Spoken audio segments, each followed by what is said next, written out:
ప్రేమ, ఏడుస్తుంటే ఎత్తుకున్న ప్రేమ, తన చేతుల్లో కాచుకున్న ప్రేమ, ఏడుస్తుంటే ఎత్తుకున్న ప్రేమ, తన చేతుల్లో కాచుకున్న ప్రేమ. మారనిది మరువనిది విడువనిది ఎడబాయనిది, మారనిది మరువనిది విడువనిది ఎడబాయనిది. నేను మరచిన గాని నన్ను మరువనన్న ప్రేమ, నేను విడచిన గాని నన్ను విడువనన్న ప్రేమ, నేను మరచిన గాని నన్ను మరువనన్న ప్రేమ, నేను విడచిన గాని నన్ను విడువనన్న ప్రేమ, మరిపోతుంటే పట్టుకున్న ప్రేమ, తన చేతుల్లో కాచుకున్న ప్రేమ, మరిపోతుంటే పట్టుకున్న ప్రేమ, తన చేతుల్లో కాచుకున్న ప్రేమ. మారనిది మరువనిది విడువనిది ఎడబాయనిది, మారనిది మరువనిది విడువనిది ప్రేమ, యేసయ్య ప్రేమ, ప్రేమ, యేసయ్య ప్రేమ, ప్రేమ, యేసయ్య ప్రేమ, ప్రేమ, యేసయ్య ప్రేమ. మారనిది మరువనిది విడువనిది ఎడబాయనిది, మారనిది మరువనిది విడువనిది ఎడబాయనిది. నా కన్నీరు తుడచుదేవా, సమాధానమిచ్చుదేవా, సమాధానమిచ్చుదేవా. నా విన్నపము విను దేవా, నా కన్నీరు తుడచుదేవా, సమాధానమిచ్చుదేవా,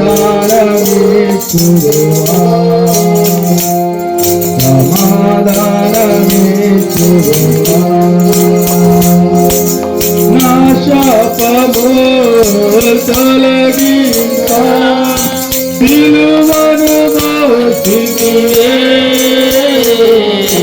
నా శాపము తొలగింప సిలువను మోసితివే, అయ్యా సిలువను మోసితివే,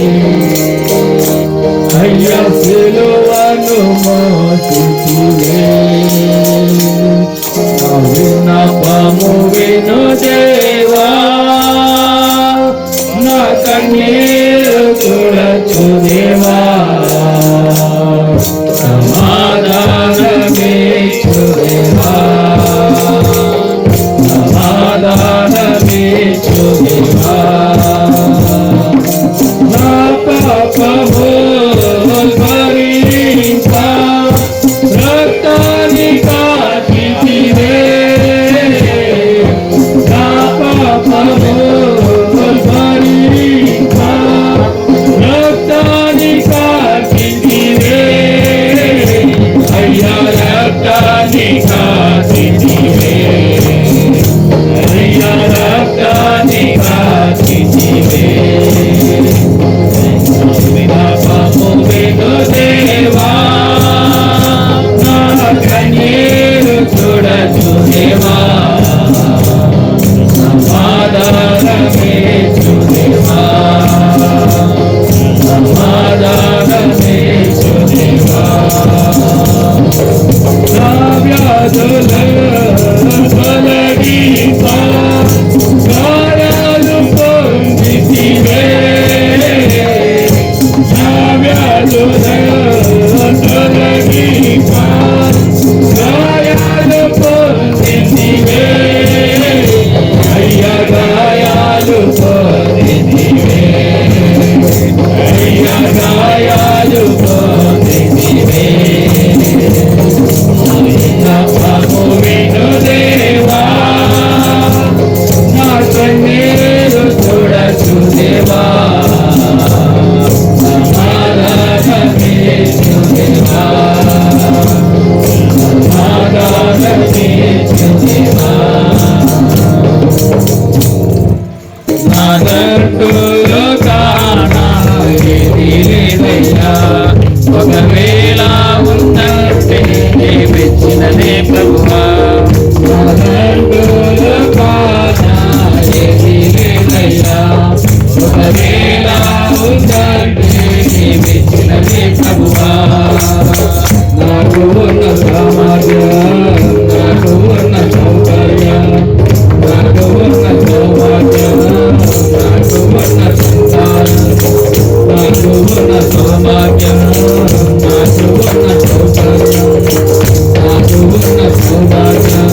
ప్రభువా నాదంటూ లోకాన ఏమీ లేదయ్యా ఒకవేళ ఉందంటే నీవిచ్చినదే ప్రభువా నాకు ఉన్నది బలం నాకు ఉన్నది పొలం రాజుచున్నది జలం గెలువ మీద ఈ గుణం నాకు ఉన్నది బలం నాకు ఉన్నది పొలం రాజుచున్నది జలం గెలువ మీద ఈ నిలిచి ఉన్నది స్థలం బ్రతుకుతున్న ప్రదీక్షణం నిలిచి ఉన్నది స్థలం బ్రతుకుతున్న ప్రదీక్షణం కేవలం నీవేనయ్యా కేవలం నీవేనయ్యా నాదంటూ లోకాన ఏమీ లేదయ్యా ఒకవేళ ఉందంటే నేనిచ్చినదే ప్రభువా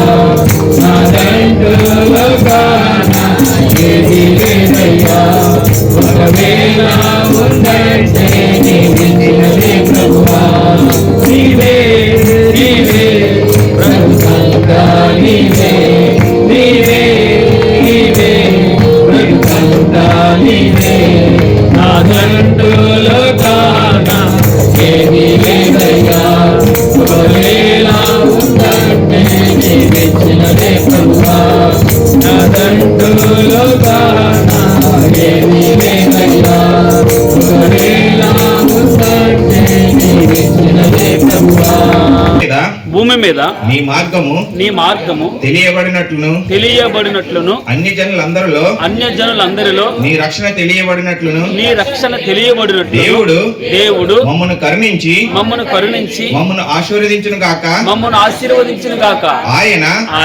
తన ముఖక్రాంతి మా మీద ప్రకాశింపజేయును గాక దేవా ప్రజలు నిన్ను స్తుతించుదురు గాక ప్రజలందరూ నిన్ను స్తుతించుదురు గాక న్యాయమును బట్టి నీవు జనులకు తీర్పు తీర్చెదవు భూమి మీదనున్న జనములను ఏలుదువు జనములు సంతోషించుచు ఉత్సాహధ్వని చేయుదురు గాక దేవా ప్రజలు నిన్ను స్తుతించుదురు గాక ప్రజలందరూ నిన్ను స్తుతించుదురు గాక అప్పుడు భూమి మీద దాని ఫలం ఇచ్చును దేవుడు మా దేవుడు మమ్మను ఆశీర్వదించును దేవుడు మమ్మను దీవించును భూదిగంత నివాసులందరూ ఆయన యందు భయభక్తులు నిలుపుదురు గాక చిన్న వాక్యం దేవుడు దీవించును గాక ఆమేన్. హృదయపూర్వకంగా ఆయనకు కృతజ్ఞతాస్తుతులు చెల్లిస్తూ ఆయన చేసిన మేలులు దేనిని మరవక ఆయనకు కృతజ్ఞతాస్తుతులు చెల్లిస్తుంది. ప్రేమించేది అధికముగా ఆరాధింతు ఆసక్తితో ప్రేమించేదం అధికముగా ఆరాధింతు ఆసక్తితో పూర్ణ మనసుతో ఆరాధింతు పూర్ణ బలముతో ప్రేమించేదం పూర్ణ మనసుతో ఆరాధించు పూర్ణ బలముతో ప్రేమించేదా ఆరాధన ఆరాధన ఆరాధన ఆరాధన ఆరాధన ఆరాధన ఆరాధన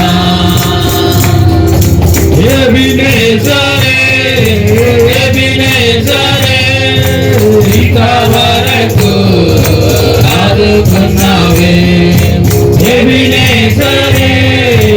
ఎబినేజరే ఇంతవరకు ఆదుకున్నావే మమ్ము ఇంతవరకు ఆదుకున్నావే ఇంతవరకు ఆదుకున్నావే పూర్ణ మనసుతో ఆరాధించు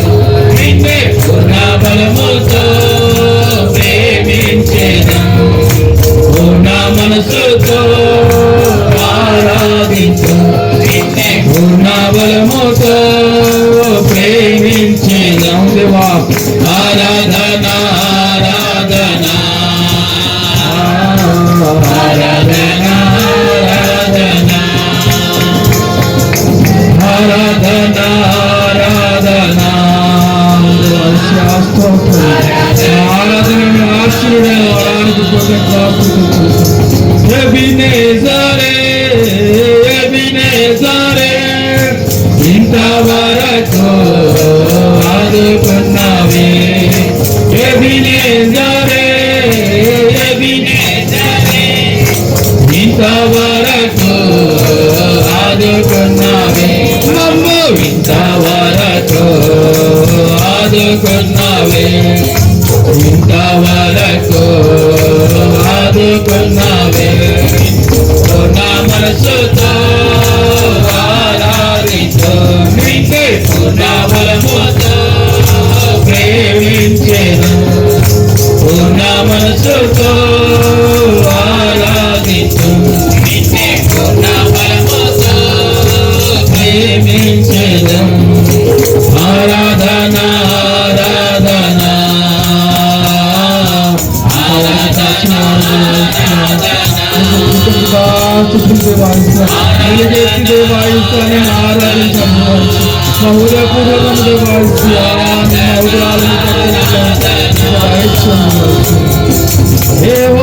శర్మా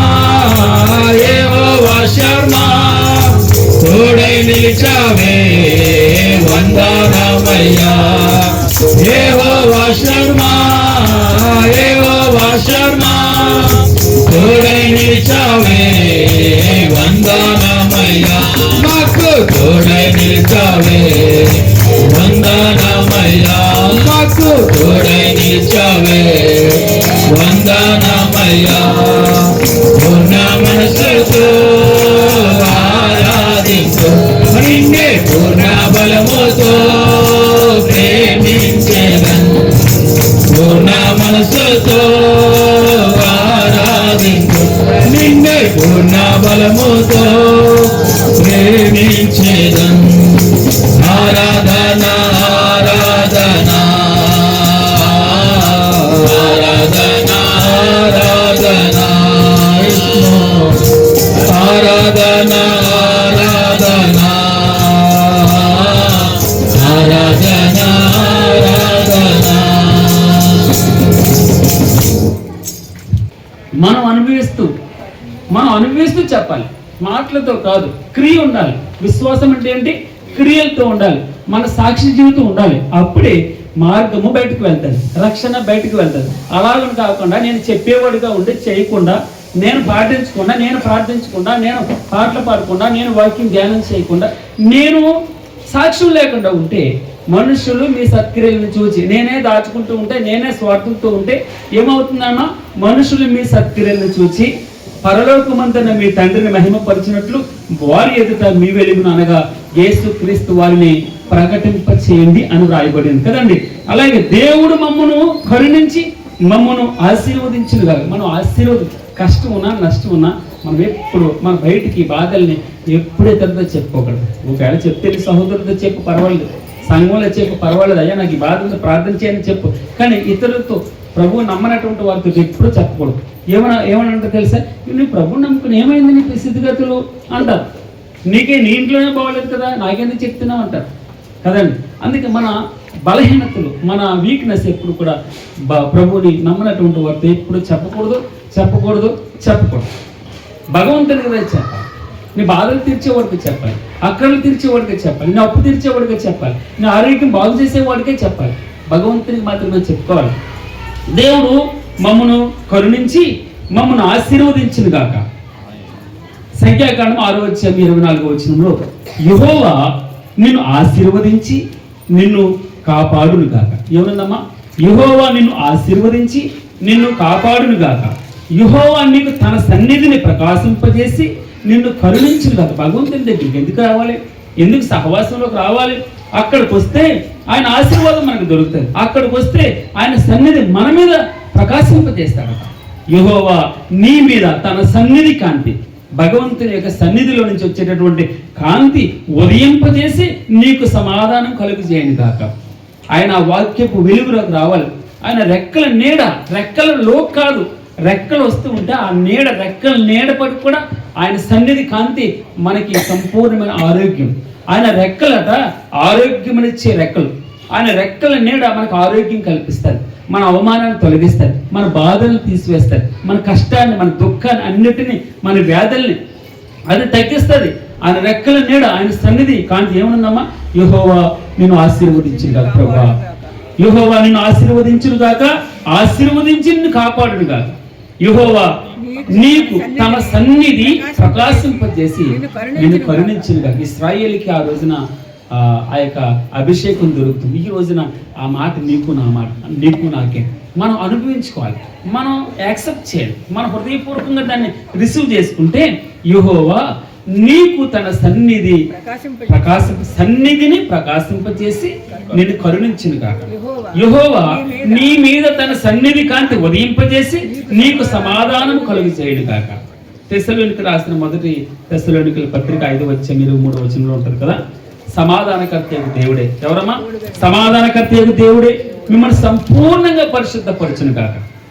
మీ ఆత్మయు 2 జీవమును 3 శరీరమును మన ప్రభు అయిన యేసుక్రీస్తు రాకడ యందు 1 నిందారహితముగాను 2 సంపూర్ణముగాను ఉండినట్లు కాపాడబడును గాక. మిమ్మల్ని పిలిచిన వాడు నమ్మకమైన వాడు కనుక అలాగనే చేయడానికి స్తుతి చెల్లించాలి. అంతే ఇంక మనం ఏం చేయవలసిన, మన బాధ ఆయన చెప్పుకోవాలి, మన కష్టం అని చెప్పుకుంటే భగవంతుడు అన్నాడు సమాధానకర్తయగు దేవుడే మిమ్మల్ని సంపూర్ణంగా, సగం బాగు చేసి సగం వదిలేడు ఆయన, సంపూర్ణంగా పరిశుద్ధపరచును కాక. మీ ఆత్మయు జీవమును 3 శరీరమును మన ప్రభు అయిన యేసుక్రీస్తు రాకడ యందు నిందారహితముగా. మనం మాట చూసిన ఎఫెసీయులకు రాసిన పత్రిక 5-27 వచనంలో అక్కడ చదవని బ్రదర్ చదివే ముందు మాట కంటిన్యూ చేస్తున్నాం.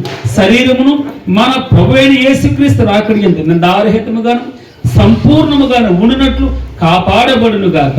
మిమ్మల్ని పిలిచిన వాడు నమ్మకమైన వాడు కనుక అలాగున చేయును. స్తోత్రం ప్రభువా. యెహోవా నిన్ను ఆశీర్వదించి నిన్ను కాపాడును గాక. యెహోవా నీకు తన సన్నిధి ప్రకాశింపజేసి నిన్ను కరుణించును గాక. యెహోవా నీ మీద తన సన్నిధి కాంతి ఉదయింపజేసి నీకు సమాధానమును కలుగు చేయను గాక. ప్రభువారు చదవని బ్రదర్ ఎఫెసీయులకు రాసిన పత్రిక 5:20 ఏముందమ్మా? అది కళంకమైనను ముడతయైనను అట్టిని మరి ఏదైనను లేక ఆయన పరిశుద్ధమైనది గాను నిర్దోషమైనది గాను మహిమగల సంఘంగా ఆయన తన ఎదుట దాన్ని నిలబెట్టుకోవాలని వాక్యం దేని చేతమా? వాక్యముతో ఉదక స్నానం చేత దాన్ని పవిత్రపరిచి పరిశుద్ధపరిచి దాని కొరకు తను తానే అప్పగించుకున్నాడు. ఎంత అద్భుతమైనటువంటి మాట అండి. తన సిలువ రక్తం చేత, తను దెబ్బల చేత, తాను పొందిన బాధ చేత, తన గాయముల చేత ఏమన్నాడు? శుద్ధీకరించి అది కలంకం కానీ, మచ్చ కానీ, తాగ్ కానీ, ముడత కానీ వాక్యం చేత ఉదక స్నానం చేత ఏది మనల్ని రక్షించలేదు వాక్యం. అందుకే మన పరిశుద్ధ బైబిల్ గ్రంథం మన జీవితంలో ఒక ఇంపార్టెంట్ అవయవం. మీరు ఆ పరిశుద్ధ బైబిల్ గ్రంథాన్ని తలకెందో గుండ్ల మీద పెట్టుకోవాలి, దాన్ని పూర్తిగా ఎంజాయ్ చేయండి. బైబిల్ గ్రంథాన్ని ఇంకా ఎక్కడ ఉన్నా కూడా బోధ ఏంటో తెలుసమ్మా? క్రైస్తవ ఏ పాస్టర్ చెప్పినా, ఏ దైవజనుడు చెప్పినా కూడా ఒకటే, బైబిల్ చదివి ప్రభు అర్థం చేసుకోవాలి. నువ్వు నాకు సహాయం చేయి. పరిశుద్ధాత్మదేవుడే నీకు బైబిల్ అర్థం చేసుకోవడానికి సహాయం చేస్తాడు. బైబిల్ క్షుణ్ణంగా చదివిన వాడు, బైబిల్ రోజు దాన్ని పట్టించుకునేవాడు తప్పకుండా తన జీవితంలో భగవంతుడు వాడిని పట్టించుకుంటాడు, వాళ్ళ లక్ష్యం చేస్తాడు. పరిశుద్ధ బైబిల్ గ్రంథాన్ని ఎవరైతే పక్కన పెడతారో మీ గ్రంథాలు నలగట్లేదు. ఈ పరిశుద్ధ బైబిల్ గ్రంథం కొత్తదిగా ఉందా? మంచిదే, కొత్తది కొనుక్కుంటే కొత్తదిగా ఉంటుంది, కానీ నలగొట్టడం కావాలని చెప్పేసి పడుతు పెట్టమని కాదు, చదవాలి. చదువుతూ ఉంటే మనం దాన్ని రిఫరెన్స్ రాసుకోవడం, మళ్ళీ అక్కడే ఉంది ఇక్కడే ఉంది, ఎవరైనా చెప్తూ ఉన్నప్పుడు దాన్ని ఎక్కడుందని తడవగలగడం, బైబిల్ చూడగలం. అందుకే రాజగ్రంథం ఇది. ఈ గ్రంథాన్ని మీరు తీసుకుని రావాలి. పరిశుద్ధ గ్రంథం అని రాయబడింది. ఈ గ్రంథాన్ని మనం పట్టుకుని చేతులతో పట్టుకుని రావాలి. యవనస్తులు ఎవరో కూడా సెల్ ఫోన్లు తీసి వాక్యం చదవకూడదు, సెల్ ఫోన్లు తీసి వాక్యాన్ని రిఫరెన్స్ తీయకూడదు. మీ చేతుల్లో బైబిల్ గ్రంథం ఉండాలి. అందుకే ఆ వాక్యం ఉంటే ఆ వాక్యం చేత ఉదక స్నానం చేసి కలంకం కానీ, ముడత కానీ, మచ్చ కానీ, డాగ్ కానీ మరి ఏది లేకుండా మనల్ని ఎలాగుంటుంది? సమాధానకర్తయగు దేవుడు మిమ్మల్ని సంపూర్ణంగా పరిశుద్ధపరచును గాక. తన సన్నిధిని ప్రకాశింపజేసి నేను కరుణించును గాక. యెహోవా నీ మీద తన సన్నిధి కాంతి ఉదయింపజేసి నీకు సమాధానం కలుగు చేయను గాక. సమాధానకర్త అయిన దేవుడే మిమ్మల్ని సంపూర్ణంగా పరిశుద్ధపరచును కాక. మీ ఆత్మయు జీవమును శరీరమును మన ప్రభువైన యేసుక్రీస్తు రాకడ యందు మీరు నందారహితంగా ఉండాలని, మీరు సంపూర్ణంగా ఉన్నట్లు కాపాడబడాలని ప్రభువైన యేసుక్రీస్తు వారు తనంతట తానే నీ కొరకు నా కొరకు ఏమేయడమా తనంతట తానే అర్పించుకొనును అని వ్రాయబడింది. ఆయనే, ఎవరు చెప్పలేదు. ఆయనే తన స్వరక్తం ఇచ్చి, సొంత రక్తం ఇచ్చి, తన సొంతంగా తనే నీ కొరకు, నీ పాపం కొరకు, నీ అబద్ధం కొరకు, నీ బ్రతుకు కొరకు, మనం ఎక్కడ పడిపోయాము, ఎక్కడ ఆయాస్కరంగా వాటన్నిటి కొరకు భగవంతుడే దిగొచ్చి నరావతారిగా వచ్చి ఆయనే నీకు నాకు ఆయన రక్షణ అనుగ్రహించాడు. ఒట్టుగా రాలేదు. ఆయన ఎదుట మరలా ఏంటట, ఆయన ఎదుట ఆయన ఎలాగున్నాడో అలాగే నేను నిలబెట్టుకోవాలని, అలాగే యేసు క్రీస్తు వారి వల్లే నిలబెట్టుకోవాలి, తనలా ఉండాలని. మీరు చూడండి, తండ్రి ఏమనుకుంటాడని తెలుసా, కొడుకులు నేను ఎలా జీవిస్తాను, నా కొడుకులు అలా జీవించాలి, నేను ఎవరి జోలికి వెళ్ళట్లేదు, ఎక్కడికి వెళ్ళట్లేదు, ఇంట్లో ఉంటే నా మట్టుకు నేనే ఉంటున్నాను, నా బిడ్డలు కూడా అలాగే ఉండాలి, క్రమంగా ఉండాలి, ఎవరి చేత మాట వినిపించుకోకూడదు, ఎవరి చేత ఏలెత్తి చూపించుకోకూడదు, ఎక్కడ అవమానం పొందదు. తండ్రి ఎలాగ పరితపిస్తాడో, తల్లి ఎలాగ ఎవరి చేత నా కొడుకులు మాట పాడకూడదని పౌరుషంగా ఉంటారు, అలాగే ప్రభు యేసుక్రీస్తు వరకు పౌరుషంగా పరిశుద్ధంగా ఉండాలి. నేను పరిశుద్ధుడు కనుక మీరు కూడా పరిశుద్ధం, ఒకే ఒక ఆకాంక్ష. అందుకే ఆయన మనం ఆరాధించాలి. ఆయన సన్నిధి కంటే ఎప్పుడు, ఆయన ప్రొటెక్షన్ ఎప్పుడు ఆయన చుట్టూ మనల్ని ఆవరిస్తాడు. ఎందుకు? చేతగా ఉన్నాడా? కాదు కదా, నీ వెనకాలే పడతా ఉంటాడు. నువ్వు ఒక్కదానివేనా? ఏమంటాడమ్మా, నీ ఒక్కడే వెనకాల ఎందుకు పడుతున్నాడు ప్రభు? నువ్వు ఒక్కడిపోయిన ప్రపంచంలో కాదు కదా. ఆయనకి నువ్వు అంత అద్భుతమైనటువంటి సంబంధం, నేను ప్రత్యేకంగా ఆయన చేసుకున్నాడని, నేను ప్రత్యేకంగా స్పెషల్ అనమాట. నువ్వు ఆయన స్పెషల్. నువ్వు అనుకోండి, ఇంతమంది 600, 800 మంది, కోట్ల మంది ఉన్నారు, అందులో నేను ఎక్కడ స్పెషల్? అవును, నీవు నేను స్పెషల్ అని. అందుకే అంతగా మన పట్ల ఆయన దాన్ని ఆయన ఏమన్నా ఇంకో ప్రయారిటీ ఇస్తున్నాడు, అంతగా మనల్ని పట్టించుకుంటాడు, అంతగా లక్ష్యం చేస్తూ ఉన్నాడు. మంచిది. ఇక్కడ ఏమన్నాడమ్మా, ఆయన దేవుడు మమ్మల్ని కరుణించి మమ్మల్ని ఆశీర్వదించుంటాడు. నువ్వు సంతోషంగా ఉండాలని, నువ్వు ఏడవాలని ఎప్పుడు ఆయనకి ఇష్టం కాదు. నువ్వు సంతోషంగా ఉండాలి, నువ్వు ఆరోగ్యంగా ఉండాలని, నీకు ఏ కష్టం రాకుండా ఉండాలని, నువ్వు ఇతరులకి మేలుకరంగా ఉండాలని, సాక్ష్యం మంచి సాక్ష్యం కలిగి ఉండాలని, చెప్పేవాడిగా ఉండాలని, నువ్వు చెప్పించుకోకూడదని దేవుడు మమ్మల్ని కరుణించి మమ్మల్ని ఆశీర్వదించుగా. ఆయన తన ముఖకాంతి అండి. అందుకే వాక్యం చదువుతున్నప్పుడు మీరు ఎవరైనా గమనించలేదు, వాక్యం చదువుతున్నప్పుడు ఎక్కడ పడిపోయామో మనకు అర్థమవుతుంది. ఎక్కడ ఆయన ఆయాస్కరంగా ఉన్నామో మనం ఓపెన్ అవుతాం ఆయన దగ్గర. ప్రభువా, మీరు మనుషుల దగ్గర కొన్ని దాస్తాం, భగవంతుని దగ్గర దాయదు. మన బలహీనత బలం ఆయనకి చెప్పాలి, ఆయన ప్రతిదీ చెప్పుకోవాలి భగవంతుడు. అందుకే వ్యక్తిగత ప్రార్థనకి అంత ప్రాముఖ్యత. ప్రార్థనలో మనం గడపట్లేదా, వాక్యంతో ఉండట్లేదా, లోపల ఇంకా మలినం ఉంటుందమ్మా. మలినం కడగబడాలంటే వాక్యం లోపలికి వెళ్ళాలి, ప్రార్థన చేస్తూ ఆయనతో చెప్పుకోవాలి. అప్పుడు మనసు తేలిగ్గా ఉంటుంది. ఇది ఎప్పుడు వచ్చినా పర్వాలేదు ప్రభు, ఏముంది, ఏం పట్టించుకుంటాను, ఎప్పుడు వచ్చినా పర్వాలేదు, ఎప్పుడు పిలిచినా, మరణం వచ్చినా లేదా నీ రాకడ వచ్చినా నిశ్శబ్దంగా ఉన్నాను ప్రభు. ఎప్పుడు చెప్పగలవు తెలుసా? మనసులో ఉన్నదంతా ఆయన మీద ఇష్టం పుట్టినప్పుడు, ఆయన మీద మనకి ఆసక్తి పుట్టినప్పుడు, మమేకం, దాన్ని ఏమంటారంటే మమకారం పుట్టినప్పుడు, భగవంతుడు ప్రభా నీకు నాకే తండ్రి. లోకం అంతా భార్య అయినా, భర్త అయినా, కొడుకులైనా, కూతుర్లైనా, సంబంధాలన్నీ క్షణికమండి. మీరు చూడండి, ఏ బంధమైనా నీ దగ్గర వాసన కుడితే నీ భార్య కూడా నీ పక్కకి రా, నీ భర్త కూడా నీ పక్కకి రా. ఏదైనా చిన్ని వ్యాధి, వినకూడనటువంటి వ్యాధి ఏమైనా వచ్చిందంటే సమస్యలే. పిల్లలు కూడా ఇంట్లో ఉన్నారు, చనిపోయి ప్రాణం పోయిన తర్వాత ఒక్క నిమిషం ఎప్పుడు తీసుకెళ్తారు, ఆలస్యం అయిపోతుంది, వాసన వస్తుంది అంటారు. మన వాల్యూ అంత ఉంది. భగవంతుడు ఎప్పుడు అలా అంటాడు. ఆయనకి మనకి ఎంత గొప్ప రిలేషన్. అందుకే ఆయన్ని మనసారా స్తుతించాలి. ఇక్కడికి వచ్చిన తర్వాత అన్నీ మర్చిపోవాలి. యాకోబు అనేవాడు లేకపోతే రాజుగారు అనేవాడు ఎవడు కనపడకూడదు. ఇక్కడ భగవంతుడి కనపడాలి, మన హృదయం తెరవబడాలి. మనుషుల వైపు చూడకూడదు. మనుషుల వైపు చూసామా, పరిస్థితుల్ని చూసామా, మునిగిపోతామా, ఆయన మీద చూడాలి ప్రభా. అందుకే ఒక మాట నాకు చాలా ఇష్టం, 26:16 అనుకుంటే విషయ గ్రంథం, విశ్వసించువాడు కలవరపడాడు, విశ్వసించువాడు పరిస్థితులను చూడు, విశ్వసించువాడు పరిస్థితులు, నమ్మినటువంటి వాడు పరిస్థితులు అటు ఇటు చూడు, దిక్కులు చూడు, ఆయన మీదే సులువుగా చిక్కులు పెట్టి ప్రతి పాపం విడిచిపెట్టి విశ్వాసం కర్తి దానిని కొనసాగించువాడినైనా ఈ పరుగు పందెంలో ఆయన మనం తలంచుకోవాలి. కింద ఉంటుంది తెలుసా, ఇలాగన ఆ క్రింద 12వ అధ్యాయం కింద ఉంటుంది, 4వ వచనంలో ఉంటుంది. ఆయన తలంచుకోవాలి, మనం ఆయన్ని తలంచుకోవాలి, ఆయన గుర్తుపెట్టుకోవాలి. ఎలాగా ప్రభా జయించాలి, ఎలాగే ఈ స్థితిగతులు. ఆయన కూడా మానవుడిగానే ఉన్నాడు. ఆయన పరిపూర్ణమైనటువంటి మానవుడు, పరిపూర్ణమైనటువంటి దేవుడు. ఆయన పరిపూర్ణమైన మానవుడిగా ఉండి ఆయన జయించాడు. అది నేను చెప్పేది. గొంగళ పురుగు ఏ విధంగా మట్టిలో ఉంటే మట్టి అంటుకోదో, ఏ విధంగా ఆ విధంగానే నాలో పాపం అన్నదని మీలో ఎవడు స్థాపి ఒకే ఒక వ్యక్తి. అందుకే ఆయన మనం తలంచుకోవాలి. మన ఈ జీవితంలో ఆయన నిజంగా మనస్ఫూర్తిగా ఆరాధన చేయాలంటే సాక్ష్యమేనండి. మంచి జీవితమే, మంచి బ్రతుకే, మన ఇంటి నుంచి వచ్చే మంచి వాసనే, మంచి పాటే, కుటుంబ ప్రార్థనే, ఇతరులకి ఇచ్చే చెయ్యే. నిజంగా చాలా నాకు ఇష్టం అనిపిస్తుంది. ప్రభువా, ఇంకా నేను ఆరాధించాలి సార్ తండ్రి, ఇంకా నీ కొరకు పరుగులెత్తాలి, గొంతులే నేను కొవ్వెత్తల కలగాలి, ఇతరులకు వెలిగించేవారిగా ఉండాలి నా జీవితం. అందుకే అన్నాడు కదా, నీ మార్గమును తెలియచేయాలి ప్రభా, నీ రక్షణ తెలియదు. ఏమన్నా మొట్టమొదటి భూమి మీద నీ మార్గము తెలియబడినట్లును, 2 అన్య జనులలో నీ రక్షణ కనబడి తెలియబడినట్లు. ఎలా తెలియస్తుంది? ప్రకటన చేస్తే ఎవరంటారు? నువ్వు బ్రతకాలి కదా, నీటిలో సాక్ష్యం కావాలి కదా.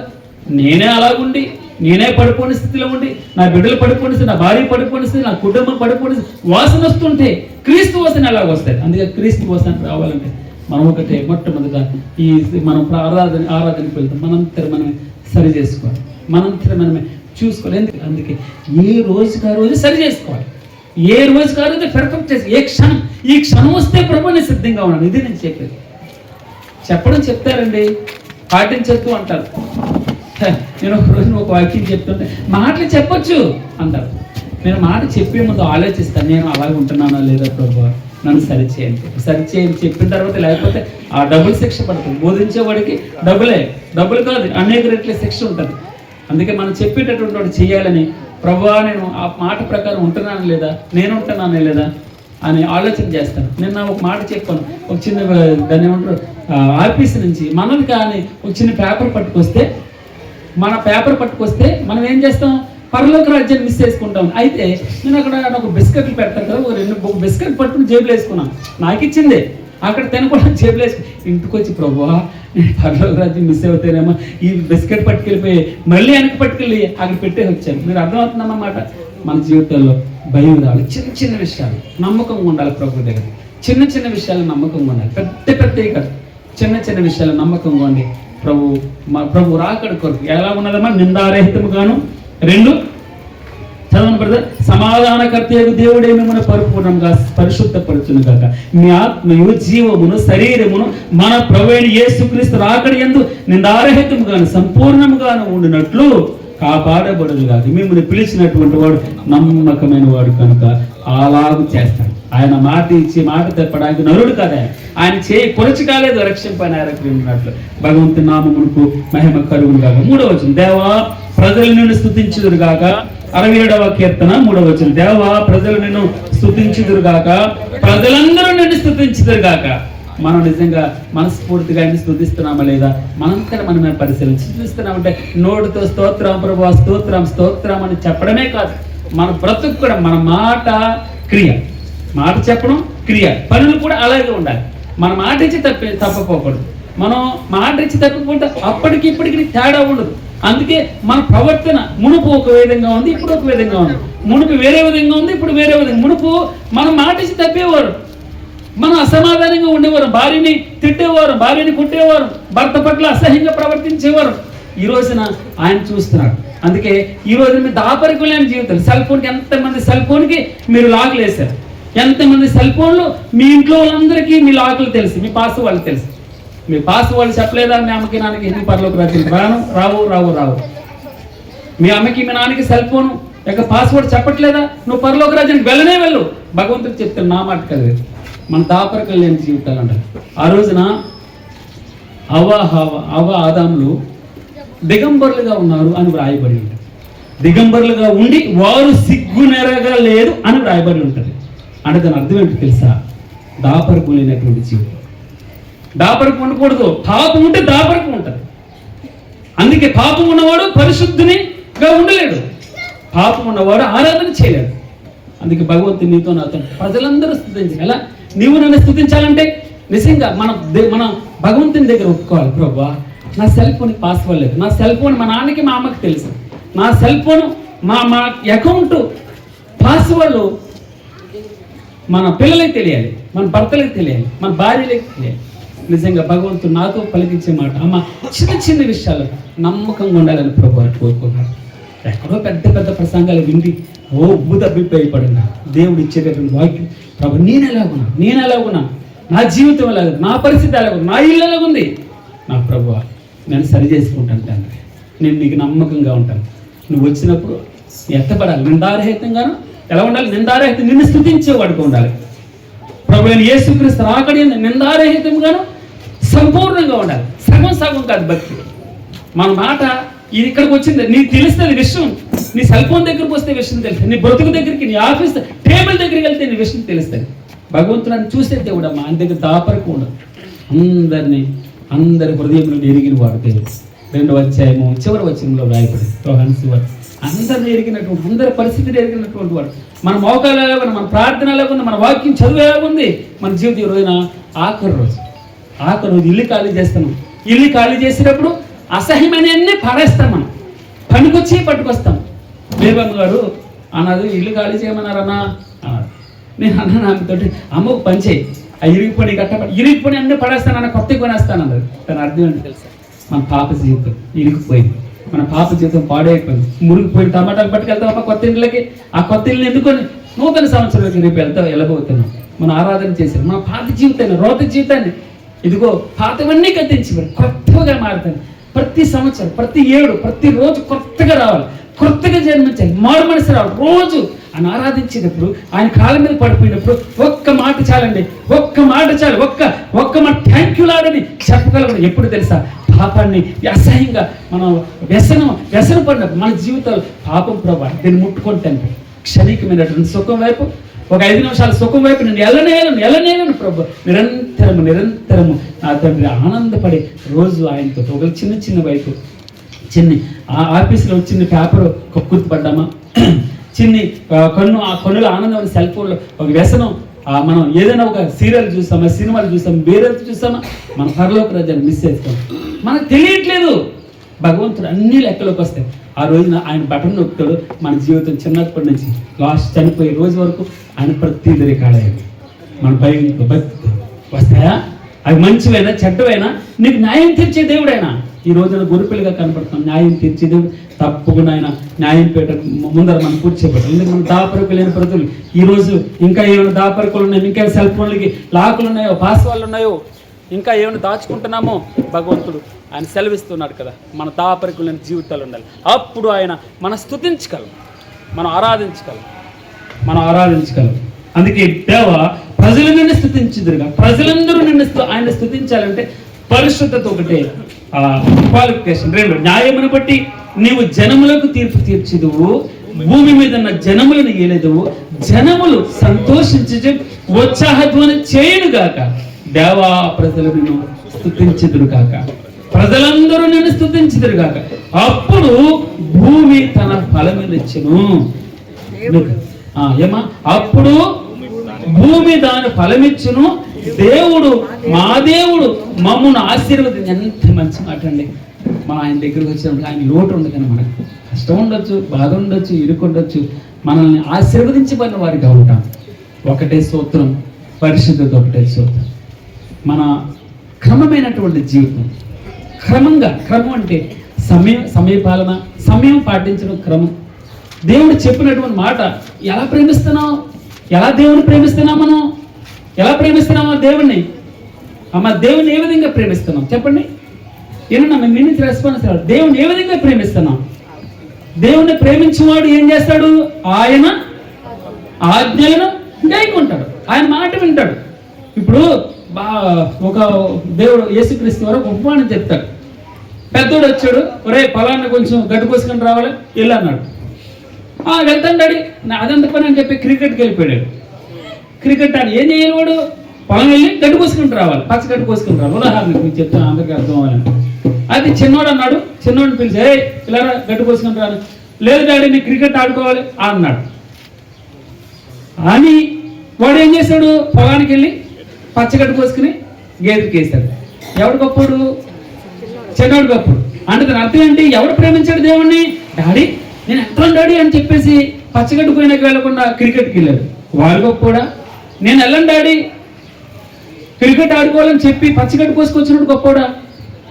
దేవుని మాట వినేవాడు, ఆయన ప్రేమించేటటువంటి. ఈరోజు నువ్వు ఒక చిన్న కుమారులా ఉండాలని. ఎలా ఉండాలమ్మా? చిన్న కుమారులా ఉండాలి. అలా ఉంటే వారు అలాగనుంటే ఏమన్నా దేవ ప్రజలు నిన్ను స్థుతించుదురు గాక, ప్రజలందరూ నిన్ను స్థుతించుదురు గాక. అప్పుడు దాని భూమి దాని ఫలమిచ్చింది. మాట వినేవాడు. మాట వింటే ఆయన చేతుల్లో ఉంటే ఆయన మాట వింటే మనం ఏం చేస్తామంటే భూమి దాని ఫలం ఇస్తుందంట. అప్పుడు ఆరోగ్యం ఉంటుంది ఇంట్లో, అప్పుడు సంతోషం ఉంటుంది, అప్పుడు సమాధానం ఉంటుంది. ఒక్కడు చాలండి ఇల్లుని పాడు చేసేయాలకి.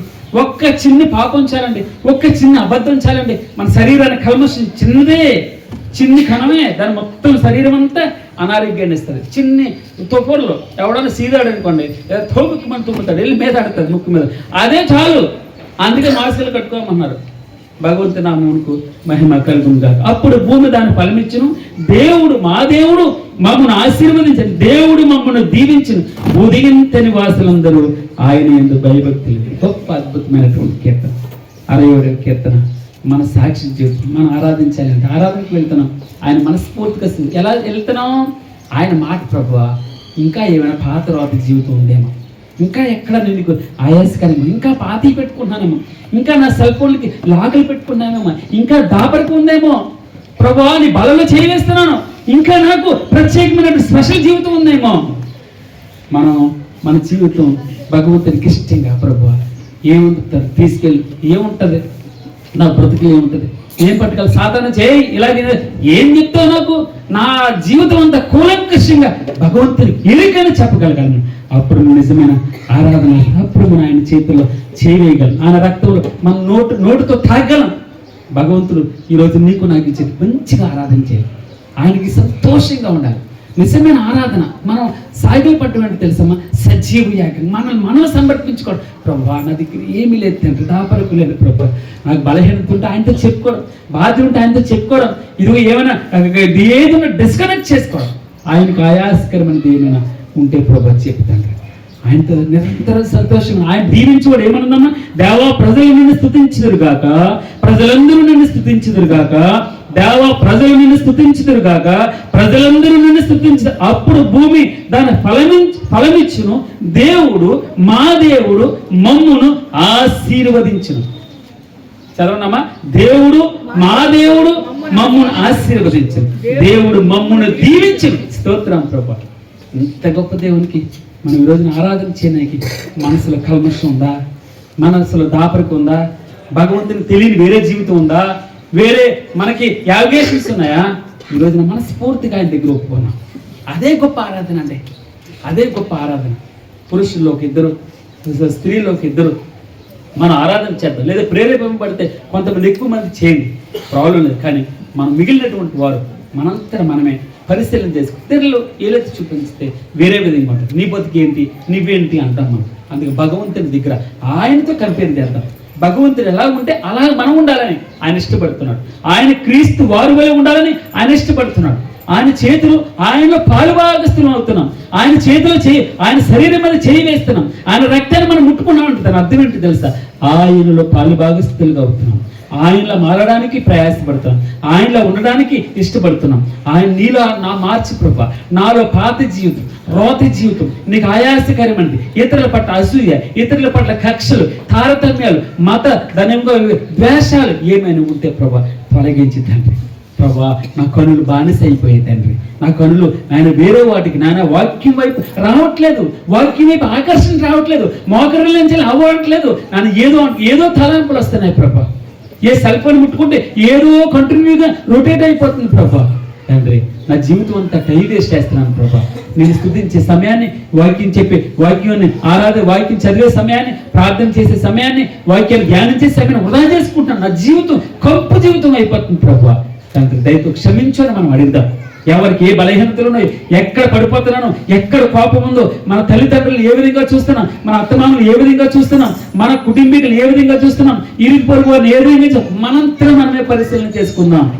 క్రీస్తు శత్రువులు ఎడలను, దుష్టులు ఎడలను, కృతజ్ఞత లేని వారి ఎడలను ఆయన ఉపకారి అయినా. ఆయనలా మనం ఉందాం, శత్రువులు ప్రేమన్నాం, నేను హింసించేవాడిని మోక మీద ఉమ్మి వేసేటట్టు అంతగా తగ్గించుకున్నాం. ప్రభు నన్ను మార్చమని అడుగుదాం.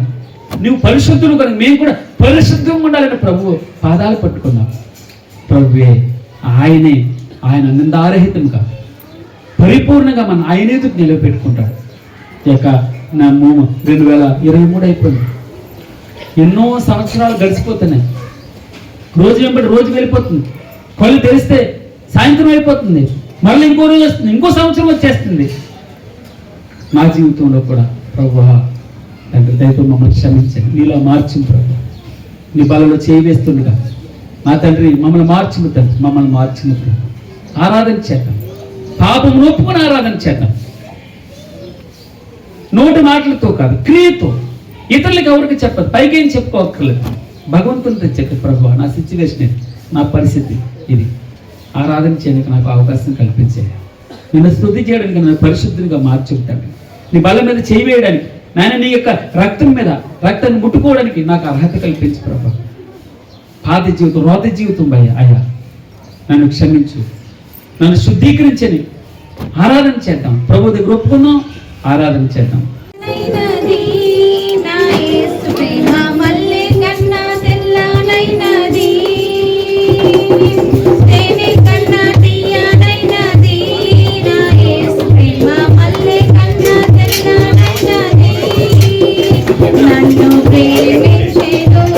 నన్ను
అదే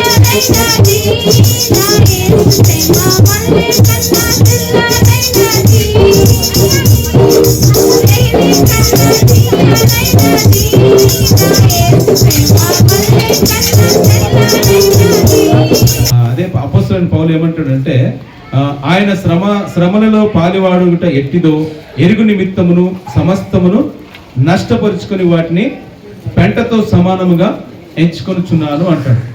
ఏదైనా సరే మనకు నష్టం కలిగిందా, కష్టం కలిగిందా, ఎరుకు కలిగిందా, ఇబ్బంది కలిగిందా, ఆపద కలిగిందా, సమస్య కలిగిందా, ఏది కలిగినా కూడా సమస్తాన్ని ఏ విధంగా ఎంచుకోవాలట? పెంటతో సమానంగా ఎంచుకోవాలి. పెంటతో సమానంగా ఎంచుకొని వాటిని వదిలిపెట్టాలి. అయితే ఇక్కడ మనం చూస్తే వెనక ఉన్నవన్నీ కూడా మరిచి ముందున్న వాటి కొరకై వేగిరపడాలి, అంటే తొందరపడాలి ముందున్న వాటి కోసం కదా. మరి ముందు వాక్యం మనం చూస్తే క్రీస్తు యేసునందు దేవుని ఉన్నత పిలుపునకు కలుగు బహుమానమును పొందవల్లని గురి యొద్దకే పరిగెత్తుచున్నాను. ఇక్కడున్న మనం అందరం కూడా ప్రతి ఒక్కరం కూడా ఒక గురి కలిగి ఉండాలి కదా. ఈ సంవత్సరం మరి గతించిన 2023 సంవత్సరం అంతా కూడా అయిపోయింది, ఇక కొన్ని గంటల్లో అయిపోతుంది. నెక్స్ట్ మనకు 2024 సంవత్సరం మనం ఏం కలిగి ఉండాలంట? ఒక గురి అనేది కలిగి ఉండాలి. ఈ సంవత్సరం అయిపోయింది, మరి వచ్చే సంవత్సరము నేను ఈ విధంగా ఉండాలి, ఈ విధంగా ఉండాలి. ముఖ్యంగా చెప్పాలంటే ఈ రోజుల్లో ఆరోగ్యానికి మించిన ఆస్తి లేదు అనుకున్నాం కదా. ఆ యొక్క ఆరోగ్యం కావాలంటే మనం ఏం చేయాలి? కొన్ని వదిలిపెట్టుకోవాలి, మనలో ఉన్నాయి కదా. ఈ మాటలు పదే పదే ఎందుకు చెప్తా ఉన్నానంటే, ఉదాహరణకి మా తోడలుండే, మరి తన భార్య గద్దించినా వినలేదు, మరి పెద్దవాళ్ళు చెప్పినా కూడా వినలేదు. ఈరోజు అవస్థలు పడతా ఉన్నాడు. అవస్థలు పడకూడదంటే అలవాట్లన్నీ దేనికైతే బానిసయ్యారో, దేనికైతే అలవాటు పడ్డారో ఆ యొక్క అలవాట్లన్నీ మానుకుంటే జీవితము చాలా చక్కగా ఉంటుంది. వెనుకునేటివన్నీ కూడా మనం మర్చిపోవాలి, అప్పుడే మనము ముందుకి ఆరోగ్యంతో వెళ్ళగలం. ఇక్కడ ఏమంటాడంటే క్రీస్తు యేసునందు దేవుని ఉన్నత పిలుపునకు కలుగు బహుమానమును పొందవల్లని గురి యొద్దకే పరిగెత్తుచున్నాను. ప్రతి ఒక్కరికి కూడా ఒక గోల్ అనేది ఉంటుంది, ప్రతి ఒక్కరికి ఒక గురి అనేది ఉంటుంది. ఆ గురిని మనము ఫాలో కావాలి, ఆ గురి యొద్దకు మనము వెళ్ళే వారంగా ఉండాలి. అయితే హెబ్రీయులకు రాసిన పత్రికలో కూడా మనం చూస్తే 12వ అధ్యాయంలో అక్కడ కూడా ఇదే మాటను మనం చూసుకోవచ్చు. హెబ్రీయులకు రాసిన పత్రిక చదవండి. ఇంత గొప్ప సాక్షి సమూహము, ఇంత గొప్ప సాక్షి సమూహము మేఘము వలె మనల్ని ఆవరించి, క్షమించాలి కాదండి, 12వ అధ్యాయము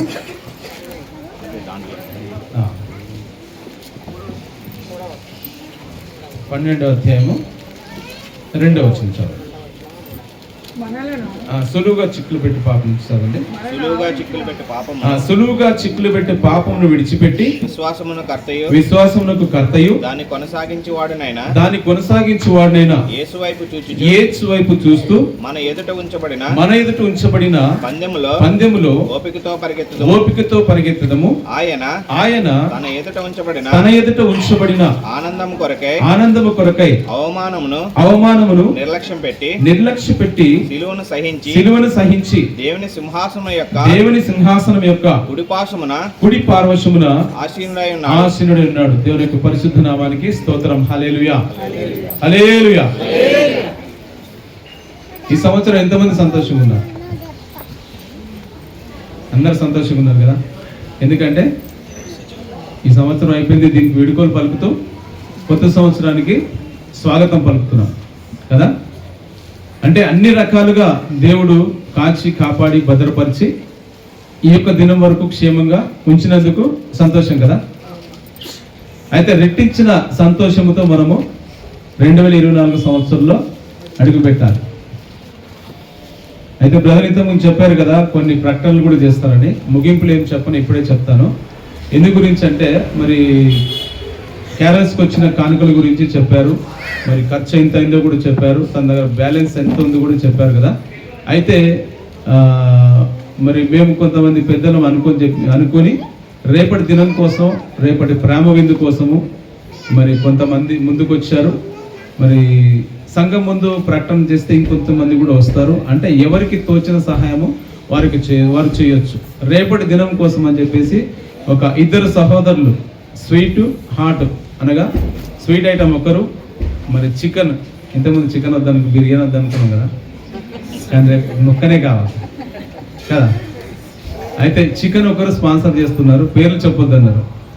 రేపు చెప్తాం ఆ పేర్లు, ఎవరెవరు ఎంతెంత ఇచ్చారు, ఎవరెవరు ఏం స్పాన్సర్ చేశారు. అయితే ఒకరు చికెన్, ఒకరు స్వీట్. ఆ తర్వాత ఒకరేమో ఒక 3,000, సుమారుగా ఒక నలుగురు చెప్పారు. ఒకరు 3,000, ఇంకొకరు 2,000, ఇంకొకరు 2,000, ఇంకొకరు 2,000. నలుగురు ప్లస్ ఇద్దరు స్వీట్ హాట్, 6 మంది నాకు తెలిసి చెప్పారు. ఇంకెవరైనా మీకు తోచితే, అంటే మీకు హృదయంలో దేవుని ప్రేరేపణ వస్తే చర్చ అయిపోయిన తర్వాత నాకు చెప్పొచ్చు, లేదంటే మరి యాకోబ్ గారికి కూడా చెప్పొచ్చు, లేదంటే సల్మన్ రాజు కూడా చెప్పొచ్చు, రాజు గారికి కూడా చెప్పొచ్చు.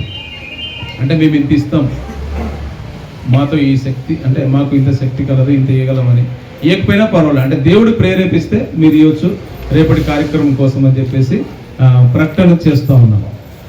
ఎవరి సామర్థ్యత కొలది వాళ్ళు ఒకవేళ ఇవ్వచ్చు. ఇవ్వకున్నా దేవుని పరిశుద్ధ నామానికి స్తోత్రం, ఇచ్చినా దేవుని పరిశుద్ధ నామానికి స్తోత్రం. బలవంతం అనేది దీంట్లో లేదు, ఎందుకంటే ఎవరికున్న ఖర్చు వాళ్ళకు ఉంటుంది. మరి దేవుడు ప్రేరేపిస్తే ఇవ్వాలనుకుంటే ఇవ్వచ్చు. చర్చ అయిపోయిన తర్వాత మరి నాకు కానీ, నేను చెప్పిన సహోదరులకు కానీ మీరు ఇవ్వచ్చు. మన సంఘంలో ఎప్పుడు కూడా నేను ఒకటే చెప్తాను, ఎప్పుడైనా మాట్లాడినప్పుడు, సంఘంలో ఉన్న వారందరూ కూడా చెయ్యి ఏ విధంగా ఉంటుందంటే ఎప్పుడు కూడా పైన ఉంటుంది, ఇచ్చే చేయగానే ఉంటుంది.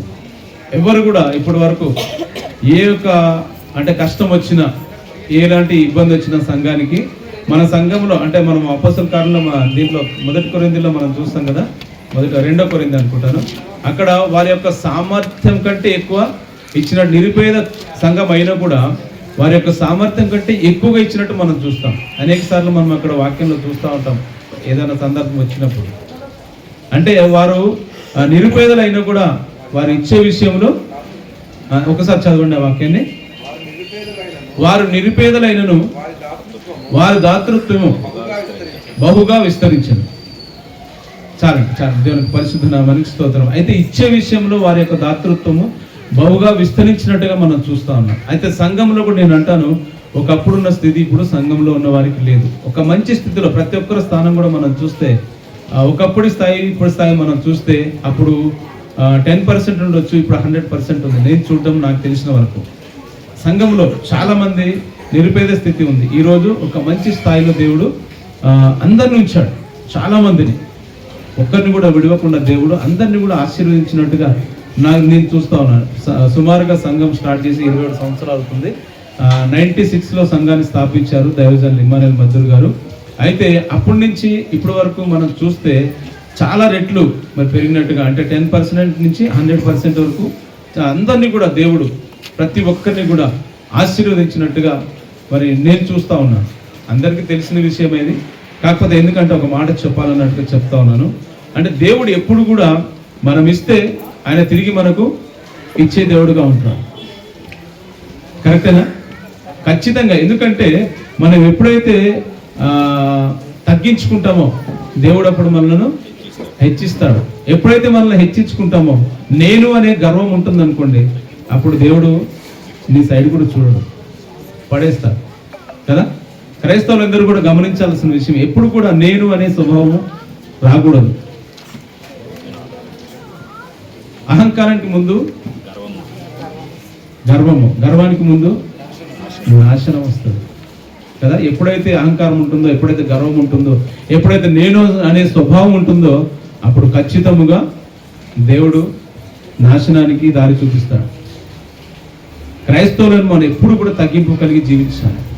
అన్ని విషయాల్లో, ప్రతి విషయంలో కూడా, సంఘ విషయంలో కావచ్చు, కుటుంబ విషయంలో కావచ్చు, ఉద్యోగ విషయంలో కావచ్చు, వ్యాపార విషయంలో కావచ్చు, ఏ విషయమైనా సరే మనం ఎప్పుడైతే తగ్గించుకుంటామో అప్పుడు ఖచ్చితంగా దేవుడు నిన్ను హెచ్చించి తీరుతాడు.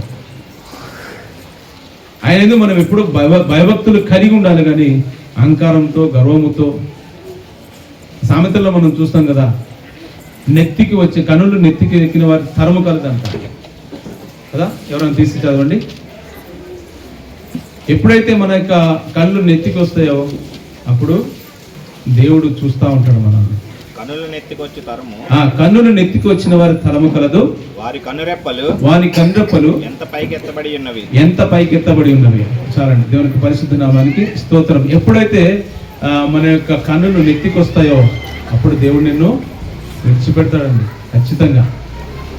మనం ఎప్పుడైతే తగ్గింపు జీవితం కలిగి జీవిస్తామో అప్పుడు ఖచ్చితంగా నిన్ను పట్టుకుంటాడు, ఖచ్చితంగా నిన్ను హెచ్చిస్తాడు. ఇది వాస్తవం. ఎందుకంటే నా జీవితంలో కూడా జరిగింది అదే.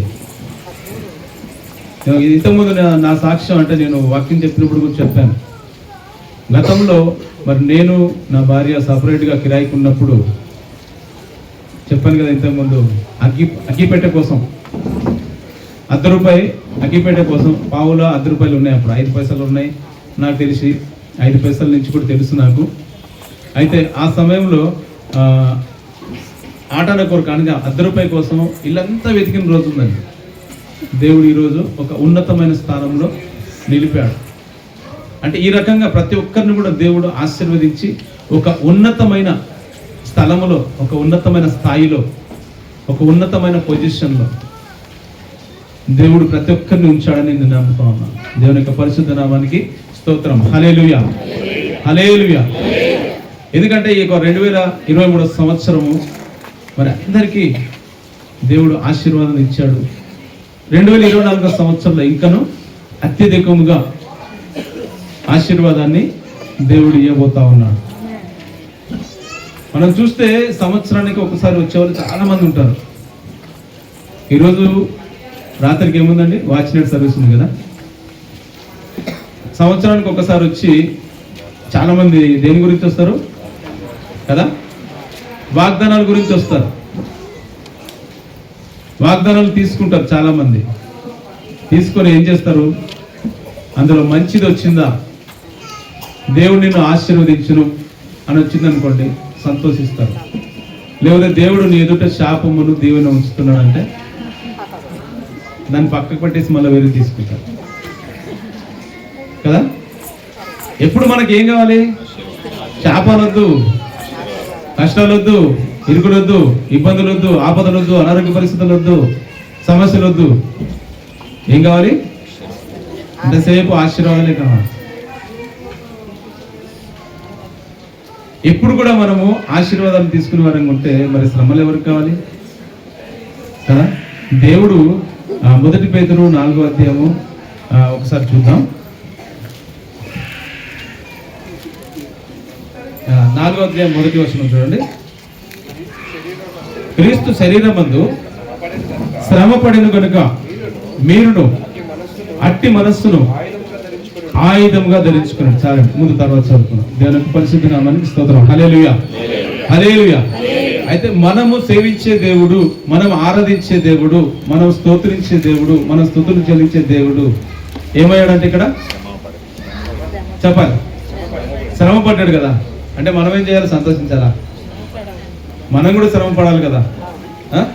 అయితే క్రీస్తు శరీరమందు శ్రమ పడిన గనుక మీరును అట్టి మనస్సు ధరించుకోండి అంటున్నాడు కదా.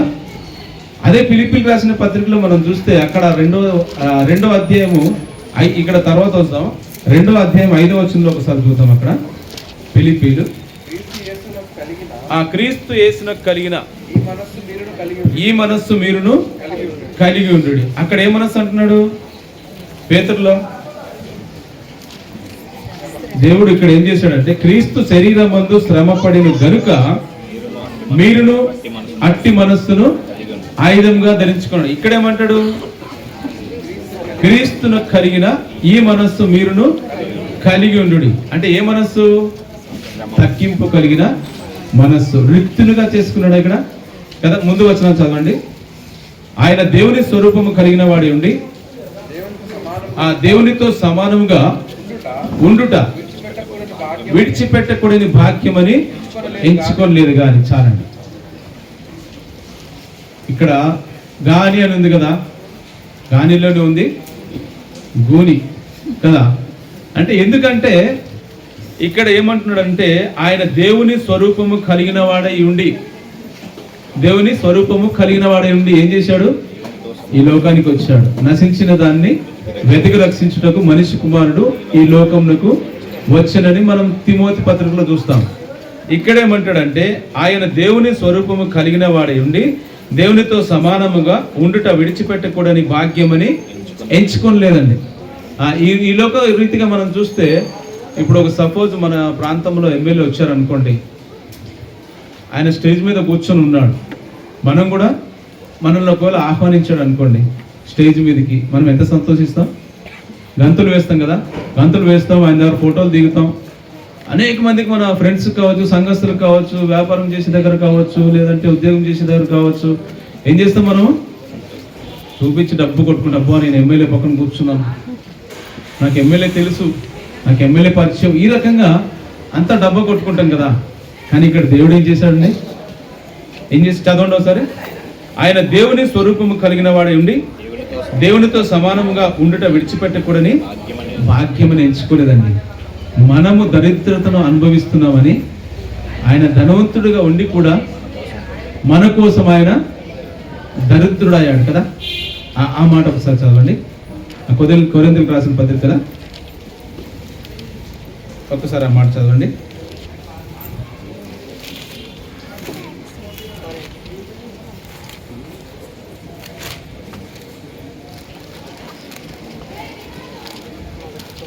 మీరు అది వచనం చెప్పండి కదా, 2 కొరింథీయులు 8:9 చదవండి.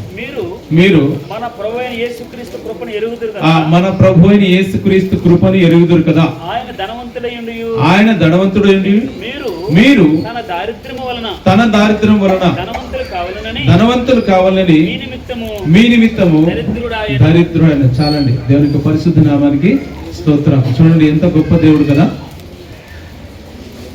ఇక్కడ ఏమంటాడంటే మీరు మన ప్రభు అయిన యేసుక్రీస్తు కృపను ఎరుగుదురు కదా. అయితే మన 117వ కీర్తనలో అక్కడ చూస్తే ఏమంటాడు? యెహోవా కృప మన ఎడల హెచ్చుగా ఉన్నది అంటాడు. ఆయన కృప లేని ఈరోజు మనం ఇక్కడ కూర్చునలేదండి. అయితే ఇక్కడ మనం చూస్తే మీరు మన ప్రభు అయిన యేసుక్రీస్తు కృపను ఎరుగుదురు కదా, ఆయన ధనవంతుడైంది కూడా మీరు తన దారిద్ర్యం వలన ధనవంతులు కావాలని మీ నిమిత్తం, అంటే నా నిమిత్తము దేవుడు దరిద్రుడిగా మారారు. అంటే నా దరిద్రతనంతా కూడా తీసివేసి నేను ధనవంతుడు ఉండాలని నా దేవుని ఆశ కదా. ఎవరికి వారం మనం అనుకుంటే మనము ధనవంతులుగా, అంటే నేను ధనవంతులుగా ఉండాలని ఆయన ధనవంతుడై ఉండి కూడా దరిద్రతను స్వీకరించాడు, దరిద్రతను అనుభవించాడు. అప్పుడు మనము ధనవంతులుగా ఉండాలని దేవుని యొక్క ఆకాంక్ష, దేవుని యొక్క కోరిక, దేవుని యొక్క తలంపు. మనం ఇక్కడ చూస్తే దేవుడు అదే మనతో మాట్లాడుతూ ఉన్నాడు. మన యొక్క దరిద్రత అంతా కూడా ఆయన తీసివేసుకున్నాడు, మనల్ని ధనవంతునిగా చేశాడు. అలాంటి దేవునికి మనము భయభక్తులు కలిగి ఉండాలి. అయితే మనలో దేవుడు ఈ సంవత్సరం కోరేది ఏంటంటే మనలో ఉన్న ప్రతి ఒక్క ఆయాసకరమైన జీవితాన్ని విడిచిపెట్టాలనుకున్నాడు. 139 కీర్తనలో మనం చూస్తాం కదా, నీకు ఆయాసకరమైనది నా ఎందున్నదేమో చూడుము అని 139 కీర్తనలో అక్కడ మరి దావీదు చదవండి. నీకు ఆయాసకరమైన మార్గము నా ఎందున్నదేమో చూడుము, నిత్య మార్గమున నన్ను నడిపించు. చాలండి, దేవుని యొక్క పరిశుద్ధ నామానికి స్తోత్రం. హల్లెలూయా, హల్లెలూయా. అయితే అందరిలో కూడా మరి ఆయాసకరమైన మార్గం ఉంటుంది. అంటే దేవునికి ఆయాసకరమైన మార్గము మనలో ఉంటే ఈ దినమున మనం విడిచిపెడదాం. ఈ సంవత్సరంలో జరిగిన ఏ విషయమైనా కానీ సరే అన్ని కూడా వదిలిపెట్టేద్దాం. సామెతల్లో ఏమంటాడంటే అతిక్రమములు చేయవాడు వర్ధిల్లుడు, వాటి ఒప్పుకొని విడిచిపెట్టువాడు వర్ధిల్లును అంటాడు కదా. ఒకసారి చూడండి, అక్కడ సామెతలు 28వ అధ్యాయము 13, 14 మనం చూసుకున్నట్లయితే అక్కడ ఏమంటాడంటే అతిక్రమములు దాచిపెట్టువాడు వర్ధిల్లుడు, వాటిని ఒప్పుకొని విడిచిపెట్టువాడు కనికరం పొందును, నిత్యము భయం కలిగి ప్రవర్తించేవాడు ధన్యుడు, హృదయమును కఠినపరుచుకునేవాడు కీడులో పడును. మన హృదయం అంట కఠినపరుచుకోనకూడదంట. దావీదు దేవుడికి ఏ విధంగా ఉన్నాడంట? హృదయానుసారుగా ఉన్నాడు, ఇష్టానుసారుగా ఉన్నాడు. కదా. అపొస్తలుల కార్యములు 13వ అధ్యాయము 22 వచనం మనం చూసుకుంటే అక్కడ ఏమంటాడంటే, దావీదును ఏర్పాటు చేసుకున్నాడు నా హృదయానుసారుడైన మనుష్యుడు అంటాడు. చూడండి ఒకసారి చదవండి. అతడు నా ఉద్దేశములన్నీ ఎరుగును అంటాడు. 13వ అధ్యాయం చూడండి ఒకసారి. 13:22. నేను ఎస్ఐ కుమారుడైన దావీదును కనుగొంటిని, అతడు నా ఇష్టానుసారుడైన మనుష్యుడు, అతడు నా ఉద్దేశములన్నీ నెరవేర్చునని చెప్పి అతని గురించి సాక్ష్యం ఇచ్చాను. నా ఇష్టానుసారమైన మనసుని చదరా. అయితే మరి దావీదు మహారాజు ఏ విధంగా ఉన్నాడంటే దేవునికి ఇష్టానుసారమైన మనస్సు కలవాడు. మొదటి సమయంలో అంటే మనం చూస్తే 18వ అధ్యాయం 14వ వచనంలో మనం చూస్తే యెహోవా దావీదుకు తోడుగా ఉన్నాడంట. అంటే మరి దావీదులాగా మనం ఈ సంవత్సరం అంటే నెక్స్ట్ వచ్చే సంవత్సరం ఉండడానికి ప్రయత్నం చేద్దాం. అంటే దేవునికి ఇష్టానుసారుడుగా, దేవునికి హృదయానుసారుడుగా, దేవునికి నమ్మకమైన వానిగా మనం ఉండాలని ప్రయత్నం చేద్దాం కదా. దేవునికి ఎప్పుడు కూడా మనము ఇష్టానుసారంగా ఉండాలి. మన యొక్క అతిక్రమంలో అన్నీ కూడా ఈ సంవత్సరము వదిలిపెడదాం.